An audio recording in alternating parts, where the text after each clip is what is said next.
وزیر دفاع خواجہ آصف نے سوشل میڈیا پیغام میں کہا فیلڈ مارشل عاصم منیر اور صدر ٹرمپ کی ملاقات پاک امریکہ تعلقات میں ایک سنگ میل ہے۔ اس سے پہلے امریکی صدر کی پاکستانی آرمی چیف کی دعوت اور ملاقات کی مثال نہیں، یہ تعلقات کی 78 سال کی تاریخ میں سب سے اہم موڑ ہے۔ پاکستان معاملات کو حل کرنے میں جس طرح مدد کر سکتا ہے اس اہمیت کو تسلیم کیا کہ پاک بھارت تنازعات کے دوبارہ بین الاقوامی حیثیت اجاگر ہوئی ہے۔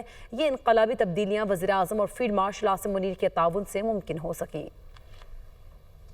وزیر دفاع خواجہ آصف نے سوشل میڈیا پیغام میں کہا فیلڈ مارشل عاصم منیر اور صدر ٹرمپ کی ملاقات پاک امریکہ تعلقات میں ایک سنگ میل ہے۔ اس سے پہلے امریکی صدر کی پاکستانی آرمی چیف کی دعوت اور ملاقات کی مثال نہیں، یہ تعلقات کی 78 سال کی تاریخ میں سب سے اہم موڑ ہے۔ پاکستان معاملات کو حل کرنے میں جس طرح مدد کر سکتا ہے اس اہمیت کو تسلیم کیا کہ پاک بھارت تنازعات کے دوبارہ بین الاقوامی حیثیت اجاگر ہوئی ہے۔ یہ انقلابی تبدیلیاں وزیر اعظم اور فیلڈ مارشل عاصم منیر کے تعاون سے ممکن ہو سکیں۔